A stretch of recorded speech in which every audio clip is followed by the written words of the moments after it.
ఇప్పుడు ఒక ఎదురు వ్యక్తి ఏదైనా పొరపాటు చేస్తే, తప్పు చేస్తే, అప్పుడు ఆ తప్పును పొరపాటు మాత్రం చూసేవాళ్ళం ఒకప్పుడు.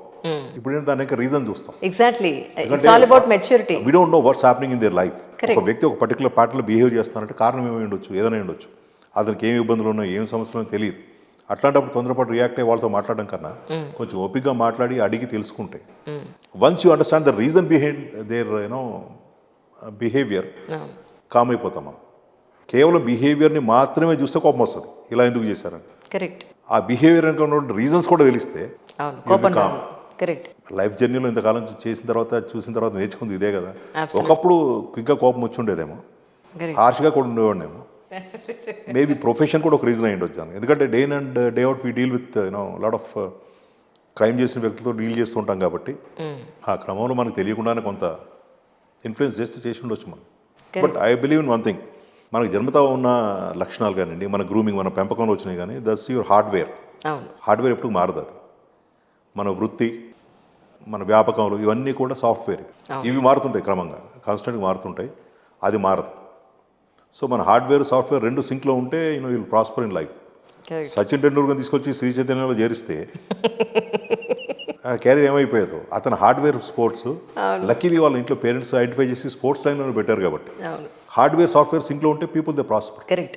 అంటే మీరు డిపార్ట్మెంట్లో ఉన్నారు, ఆడపిల్లలు టీనేజ్ అప్పటి నుంచి కాలేజ్ వెళ్ళే ఏజ్లో వాళ్ళకి మీరు చెప్పిన లేదా మీరు భయపడిన, అమ్మ సొసైటీలో సిచ్యువేషన్స్ ఇలా ఉన్నాయి, అమ్మ ఇలా ఉండండి, ఇలా ఏదైనా సిచ్యువేషన్ ఏదైనా ఫేస్ చేసినప్పుడు ఒక కాల్ చేయండి, ఇలాంటివి ఏదైనా చెప్పారా సార్ పిల్లలకి ఎప్పుడన్నా? ఎప్పుడు చెప్తుంటాను నేను. నాకే అంటే మా పిల్లలకే కాదు, చాలామంది తెలిసిన పిల్లలకి చెప్తుంటాను. సార్ ఏదైనా కొత్త ప్యాటర్న్ ఆఫ్ క్రైమ్ వచ్చి ఇది ఆడపిల్లలకి ఇంపాక్ట్ అవుతుంది, ఎస్పెషల్లీ ఆడపిల్లలు దీంట్లోనూ విక్టిమ్స్ అయ్యే అవకాశం ఉందంటే, నాకు తెలిసిన పరిధిలో, నాకు తెలిసిన సర్కిల్లో, including my own children, I keep hearing it. See that's how we should create awareness కదా. అవేర్నెస్ ఎలా వస్తుందో వాళ్ళకి ఎలా తెలుస్తుంది? ఎగ్జాక్ట్లీ. అంటే వాళ్ళకి ఉండే చిన్న వయసులో వాళ్ళు చూసిన కొద్దిపాటి జీవితంలో అన్ని ప్లెయిన్గా చూసే అలవాటు ఉంటుంది వాళ్ళకి. దాంట్లో ఉండే ఇంట్రికేట్ ఉన్నగా విషయాలు వాళ్ళ దృష్టిలోకి రావు. కరెక్ట్. పెద్దవాళ్ళుగా మన జీవితాన్ని చూసిన వాళ్ళుగా it's our responsibility to educate them. I keep doing it. చాలా సందర్భాలు చెప్తాను. మీలాంటి వాళ్ళు ఎస్పెషల్లీ అది ఏ స్ట్రీమ్లో ఉన్నా సరే, పోలీస్ డిపార్ట్మెంట్ అవనివ్వండి, యూపీఎస్సీ అవనివ్వండి, జ్యుడిషియరీ అవనివ్వండి, డాక్టర్స్ అవనండి, ఎనీ ఫీల్డ్లో కూడా ఇంత సీనియారిటీని, ఇంత నాలెడ్జ్ని, ఇంత ఇమెన్స్ ఆఫ్ ఎక్స్పీరియన్స్ని సొసైటీ ఇంకా తీసుకోవాలి సార్. అంటే మీరు ఇవ్వాలి, మీరు అందివ్వాలి. సొసైటీలో ఉన్న ప్రతి ఒక్కళ్ళకి అది ఎక్స్పీరియన్స్ చేయాలి, వాళ్ళు అర్థం చేసుకోవాలి.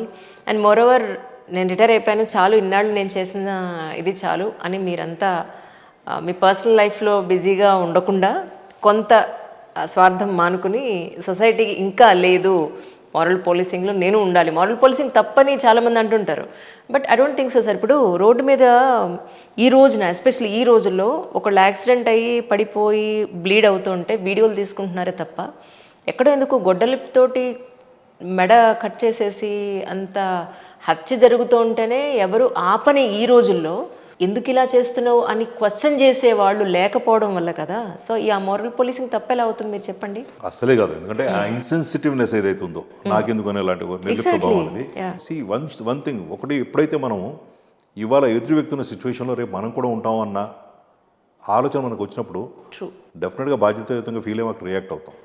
ఇవాళ వాడికి జరిగింది రేపు మనకు జరగవచ్చు కదా. ఇవాళ వాడి మీద దాడి జరిగింది, వాడికి యాక్సిడెంట్ జరిగింది, వాళ్ళని ఎవరు టీజ్ చేశారు, ఇబ్బంది పెట్టారు. It could happen to you, your family members, your children కదా.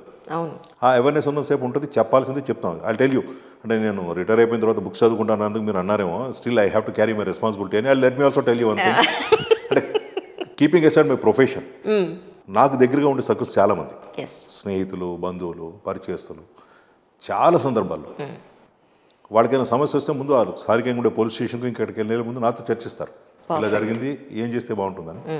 మనకు తోచినంత we try to guide them and give the best possible solution, suggestions ఇస్తూ ఉంటాం. It's never ending process. అది కంటిన్యూస్గా జరుగుతుంటాం. మనం భూమి మీద ఉన్నంతకాలం అయిపోవడాలు ఏమి ఉండవు అక్కడ. అంటే రోల్ మారుతుందేమో. అఫీషియల్గా నాకుండే బాధ్యతలు పూర్తవుతాయి. నేను ఒక సీట్లో కూర్చొని చెప్పలేకపోవచ్చు. వ్యక్తులుగా మన అందరు కూడా బాధ్యత ఉంటుంది. ఇప్పుడు మీరు ఇంటర్వ్యూ ఎందుకు చేస్తున్నారు? ఇప్పుడు maybe you just wanted to take my experiences to the society so that people can watch and it will help them to understand, educate. కాబట్టి ఇది కూడా మీరు చేస్తున్నది కూడా అదే. అఫ్ కోర్స్ దీంట్లో మన జీవనాధారం ఆధారపడితే ఉండొచ్చు. కేవలం అది మాత్రమే కాదు. In addition to that there other things also. Absolutely sir. ఎవరు చేసినా పొట్టకుడి కోసం, సర్వైవల్ కోసం చేస్తాం. This no doubt about it. True. In addition to that మన ప్యాషన్, మన రెస్పాన్సిబిలిటీ టు బ్రింగ్ అవేర్నెస్ ఇవన్నీ ఉంటాయి కదా దీంట్లో. ట్రూ. అది ఎప్పుడు పూర్తి అవుతుంది. దానికి రిటైర్మెంట్కి ఉద్యోగానికి సంబంధమే లేదు అసలు. సార్ ఫైనల్గా ఒక్క వర్డ్ చెప్పండి. ఎవరైతే పోలీస్ డిపార్ట్మెంట్లోకి రావాలి అని అనుకుంటున్నారో, అది కానిస్టేబుల్ కావచ్చు, హోంగార్డ్ కావచ్చు, ఇంక ఎనీ అదర్ స్ట్రీమ్ కావచ్చు, యూపీఎస్సీ కావచ్చు, whatever it may be, వాళ్ళందరికీ మీ వంతు బాధ్యతగా మీరు ఏం చెప్పదలుచుకున్నారు? This wonderful opportunity. మిగతా ఏ వృత్తుల్లో లేనటువంటి విస్తృతమైన పరిధి ఈ వృత్తికి ఉంటుంది. అండ్ చాలా సందర్భాల్లో ఇప్పుడు ఫర్ ఎగ్జాంపుల్ గవర్నమెంట్ ఎన్ని రకాల విభాగాలు ఉంటాయో ఎవరికి తెలియదు. అవును. ఎవరికే కష్టం వచ్చినా ముందు పోలీసు అనుకుంటారు.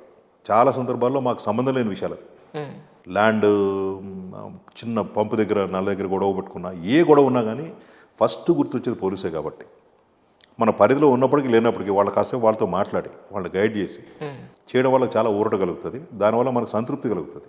So this one of the best professions to choose. బేసిక్గా పరిధి చాలా విస్తృతమైంది. ఎగ్జాక్ట్లీ. మనం కావాలంటే ఒక పర్టికులర్ డొమైన్ కన్ఫైన్ అయిపోవచ్చు. నేను సైబర్ క్రైమ్స్కి వెళ్ళొచ్చు, లేకపోతే నేను ఆర్మ్డ్ ఫోర్సెస్లో జాయిన్ కావచ్చు, డెప్యుటేషన్లో వెళ్ళొచ్చు, సిబిఐకి, సిఐడికి, వీటన్నిటి కూడా మేమే డెప్యుటేషన్లో వెళ్తాం, రైల్వే పోలీస్కి, విజిలెన్స్కి, ఇట్లా రకరకాల. So it's such a wonderful opportunity for anybody. ఒకటి వాళ్ళ సర్వైవల్, రెండు వాళ్ళ గుర్తింపు, మూడుది చాలా సంతృప్తి. కరెక్ట్. ఈ మూడింటిని ఒక దగ్గర ప్యాకేజ్ ఆగి ఇచ్చే ప్రొఫెషన్ పోలీస్. అరుదుగా ఉండే profession. Yeah. So I advise youngsters, you please come, be the part of police. మనకు సంతోషాన్ని ఇస్తుంది, సంతృప్తిని ఇస్తుంది, జనాలకు ఉపయోగపడతాం అన్ని విధాలు. మీరు చాలా పాజిటివ్గా చెప్పారు సార్. చాలామంది సివిల్ సర్వెంట్స్, నేనైతే అడ్వైస్ చేయను, మా పిల్లలైతే నా జీవితాన్ని చూశాక వాళ్ళు యూపీఎస్సీ రాయకూడదు, సివిల్ సర్వెంట్ అవ్వకూడదు అని అనుకుంటున్నారని చెప్పిన వాళ్ళు ఎక్కువ మంది ఉన్నారు. And more over UPSC achieve చేయడం కాదు, ఆ సీట్లో కూర్చున్నాక అసలు రేసు స్టార్ట్ అవుతుంది, ఆ ప్రెషర్ తట్టుకోవడం అంత ఈజీ కాదు అన్నవాళ్ళు విన్నారు. బట్ మీరు మాత్రం ఇంత ఫేస్ చేసినా, ఇన్ని రకాలైన ఏమంటారు ప్రాబ్లమ్స్ని ఫేస్ చేసినా, రండి ఏం పర్వాలేదు, లెట్ us ఫేస్ ఇట్ అంటున్నారు. యా, అంటే మనం కాకపోతే వృత్తికి ఇంకెవరైనా రావాలి కదా, సిస్టమ్ ఇలా కంటిన్యూ కదా. వాళ్ళకు కూడా కుటుంబ సభ్యులు, అన్నదమ్ములు, అమ్మ నాన్నలు ఉంటారు కదా. అందరూ వాళ్ళు అనుకుంటే ఎవరు who has to take this responsibility? ఎవరో ఒకరు తీసుకోవాలి కదా. నేను వామపక్ష తీవ్రవాదం బాగా ప్రభావిత ప్రాంతాల్లో పనిచేసేటప్పుడు నా ఫ్రెండ్స్ కాల్ చేసేవాళ్ళు, ఎక్కడైనా ఎన్కౌంటర్ అయింది, ఏదైనా బ్లాస్టింగ్ అయింది, ఎవరైనా చనిపోయారు, we lost quite a few of colleagues, friends, వీళ్ళందరినీ ఫోన్ చేసి అవసరం అక్కడికి నువ్వు ఎందుకు పని చేస్తావు, వచ్చేయచ్చు కదా అంటారు. అంటే నేను లేకపోతే ఇంకోళ్ళు పని చేస్తారు కదా, వాళ్ళు కూడా ఇంకో అమ్మ కొడుకే కదా, they also have the families కదా, somebody has to do it. అది సో మనకు అవకాశం వచ్చింది, మనం చేస్తాం. మనం పర్మనెంట్ కాదు, మనం వెళ్ళిపోయిన తర్వాత ఇంకోళ్ళు వస్తారు అక్కడికి. So system has to run. సిస్టంలో పోలీస్ చాలా చాలా చాలా ఇంపార్టెంట్ రోల్ ఉంటుంది పోలీస్కి. ఆ బాధ్యత ఎవరో ఒకరు తీసుకోవాలి కదా. ఎవరు మట్టుకు వాళ్ళు దీంట్లో కష్టం ఉంది, ఇబ్బంది ఉంది, రేసు, సర్వైవల్ కష్టము, బాసిజం ఉంటుంది, లేకపోతే ప్రెజర్స్ ఉంటాయని వెళ్ళిపోతే who has to run the show? ఎవరో ఒకరు చేయాల్సిందే కదా. సో నేను I definite take it as a positive note. I encourage. నా దగ్గర పనిచేసి చాలామంది పిల్లలకు కూడా నేను చెప్తాను, ఇది వండర్ఫుల్ ఆపర్చునిటీ. అంటే సమస్యలు, ప్రెజర్స్ ఇవన్నీ ఉంటాయి, unlike other professions.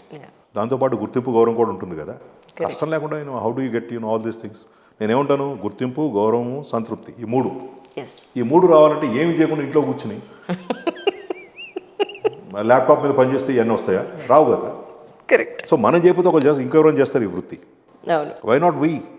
Why should you speak negative about these things? ఎక్కడో కొన్ని పొరపచ్చాలు, చిన్న చిన్న అపోహలు ఉంటాయి, పొరపాట్లు కూడా జరుగుతాయి కొన్ని సందర్భాల్లో.